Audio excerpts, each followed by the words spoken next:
আপনি বাইরে থেকে ঠিক আছেন, কিন্তু আপনার শরীর ভিতর থেকেও কি সুস্থ? মাত্র 1 মিনিটে নিজেই বুঝে নিন। একটা ছোট টেস্ট করি।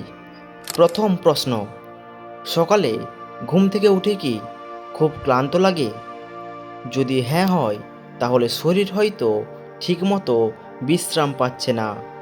দ্বিতীয় প্রশ্ন, সারাদিন কি অকারণে দুর্বল বা অলস লাগে? এটা অনেক সময় শরীরের ভিতরের ভারসাম্য ঠিক না থাকার ইঙ্গিত হতে পারে।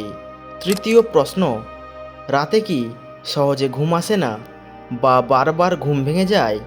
যদি এই তিনটির মধ্যে দুটি আপনার সাথে মিলে যায়, তাহলে শরীরের যত্ন নেওয়া এখনই জরুরি। মনে রাখবেন, শরীর ছোট ছোট সংকেত দেয়, কিন্তু আমরা অনেক সময় সেগুলো উপেক্ষা করি। প্রিয় বন্ধু, এই তিনটির মধ্যে কয়টা আপনার সাথে মিলেছে কমেন্টে লিখে জানান। আর চ্যানেলটি সাবস্ক্রাইব করে রাখুন, কারণ পরের ভিডিওতে আমরা জানব কোন তিনটি ছোট অভ্যাস ধীরে ধীরে শরীরকে ভিতর থেকে দুর্বল করে দেয়।